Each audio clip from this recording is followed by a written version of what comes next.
নমস্কার, আপনারা দেখছেন নজরে বাংলা অফিসিয়াল ইউটিউব চ্যানেল। আর আপনাদের সঙ্গে আমি রয়েছি সন্দীপন। মমতা বন্দ্যোপাধ্যায়, যার নামের সাথে তার কাজের কোনো মিল নেই।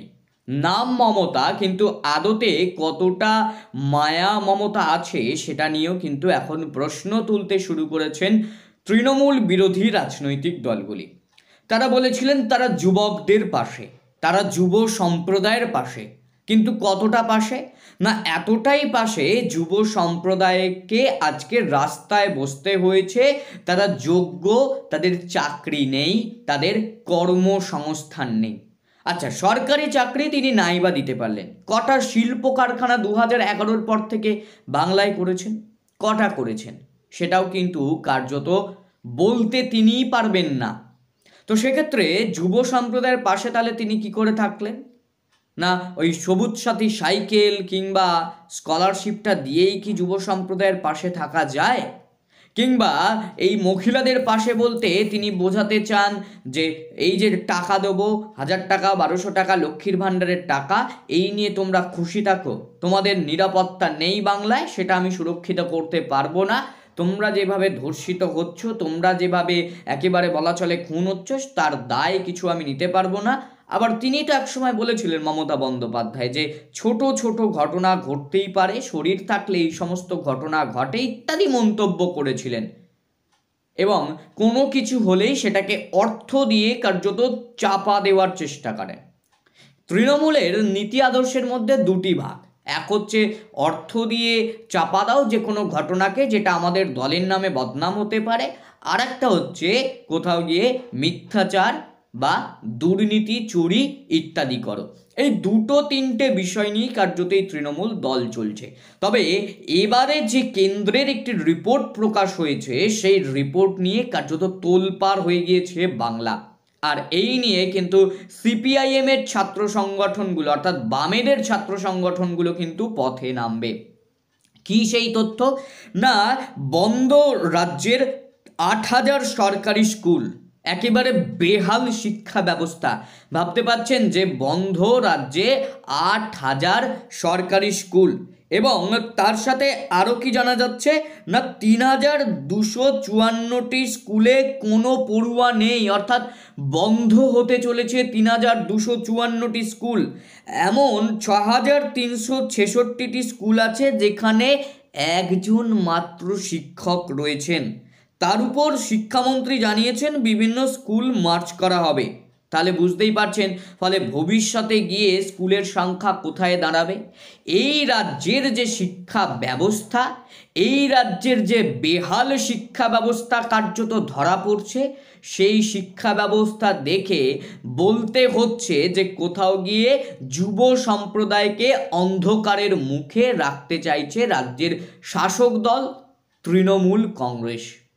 তারা বলেন না এত উন্নয়ন হয়েছে, এত কিছু হয়েছে, অত কিছু হয়েছে। আদতে উন্নয়ন দেখাতে গিয়ে, অর্থাৎ প্রদীপের আলো দেখাতে গিয়ে যে তলার দিকটা অন্ধকারই রয়ে গেছে, সেই অন্ধকারটা মমতা বন্দ্যোপাধ্যায় কখনো মানুষের সামনে তুলে ধরছেন না। যেদিন তুলে ধরবেন সেদিনই কিন্তু মানুষ মুখ ফিরিয়ে নেবে। আর তবে এইভাবে কথা চেপে রেখে না দেখিয়ে মানুষকে অনেক কিছু সরকারে কতদিন থাকা যায় সেটা বাংলার মানুষ হয়তো বুঝিয়ে দেবে। এছাড়া আমরা একটু বিশদে বলি আপনাদেরকে যে রাজ্যের যে বেহাল শিক্ষা ব্যবস্থা এতটাই ভেঙে পড়েছে, তার দায় সম্পূর্ণ কার্যত রাজ্য সরকারে। তার সঙ্গে অবশ্যই কেন্দ্রেরও দায় রয়েছে, সেটাও বলবো আলোচনায়। রাজ্যের বেহাল শিক্ষা ব্যবস্থা নিয়ে ফের সুর চড়াচ্ছে সিপিএমের ছাত্র সংগঠন। এবার রাজ্যের শিক্ষামন্ত্রী ব্রাত্য বসুর হাতে শূন্য পাওয়া মার্কশিট ধরাতে চলেছে তারা বিকাশ ভবনে গিয়ে এবং বিকাশ ভবনে গিয়ে বিকল্প শিক্ষানীতির খসড়াও তুলে দেবে এই নেতৃত্ব। কেন এই পরিস্থিতি?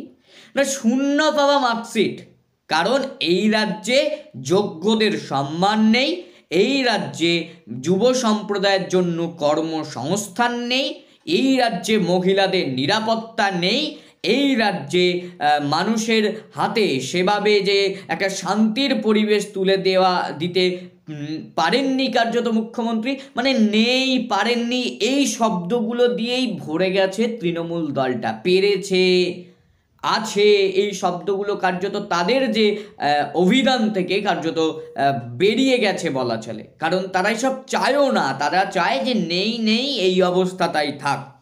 এবং এই যে বিকাশ ভবনে গিয়ে যে বিকল্প শিক্ষানীতি, অর্থাৎ বামেদের যে একটা ভাবনা শিক্ষানীতি নিয়ে, সেটার কিন্তু খসড়া কার্যত তুলে দেবে।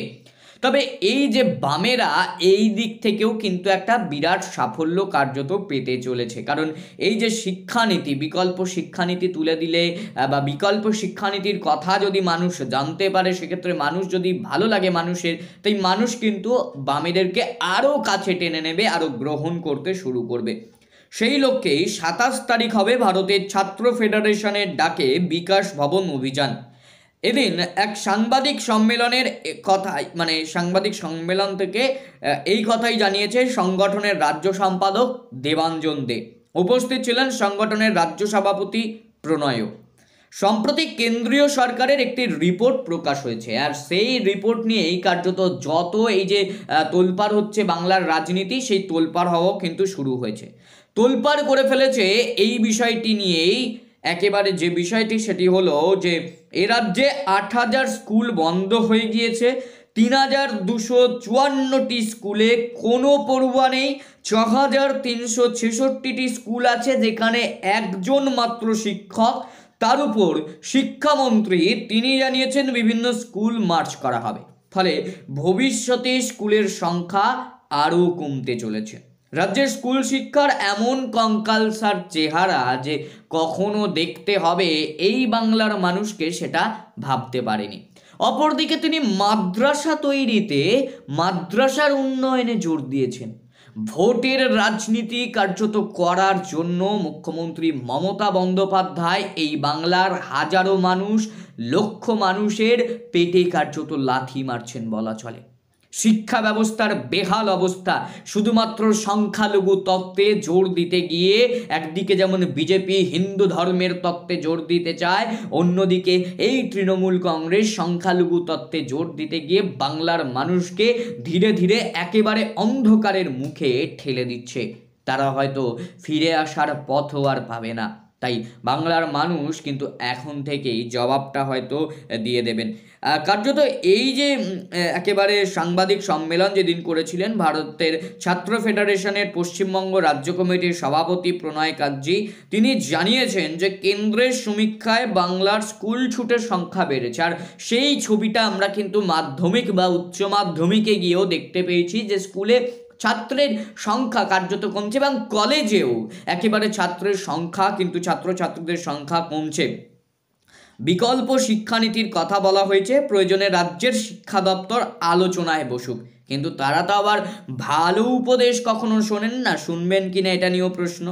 বিকল্প শিক্ষানীতি লাগু করা হোক।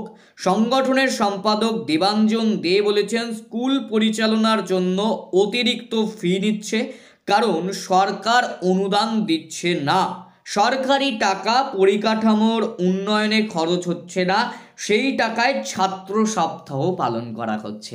কেমন শিক্ষানীতি যে সরকারি স্কুলে উন্নয়ন সেভাবে হচ্ছে না, ছাত্র ছাত্রীদের থেকে ফিস বেশি নেওয়া হচ্ছে, কারণ সরকার যে অনুদান সেই জন্য দেয়, সেই অনুদানের টাকা নিয়ে সরকার করতে চাইছে ছাত্র সপ্তাহ পালন, কোথাও গিয়ে সেখানেও রাজনীতি কার্যত করতে চাইছেন।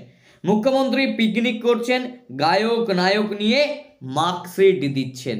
এই হচ্ছে বাংলার শিক্ষা ব্যবস্থা, কঙ্কালসার শিক্ষা ব্যবস্থা বলতে হচ্ছে। কার্যত তিনি আরও দাবি করেছেন রাজ্যের শিক্ষামন্ত্রী কাজের মার্কশিট হলে 10 নম্বরে 0 পাবেন, 0 একেবারে উইক 0 পাবেন ব্রাত্য বসু অর্থাৎ শিক্ষামন্ত্রী। 10 নম্বরের মধ্যে 10-এ উইক 0 ব্রাত্য বসু।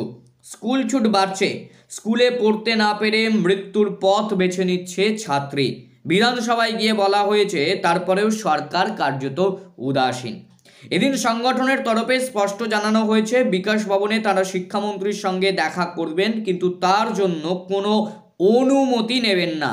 কারণ যে মেয়েটি স্কুলে ভর্তি হতে না পেরে মৃত্যুর পথ বেছে নিল তার বাড়ির শিক্ষামন্ত্রী একবারও যাননি। যাবেন বা কেন?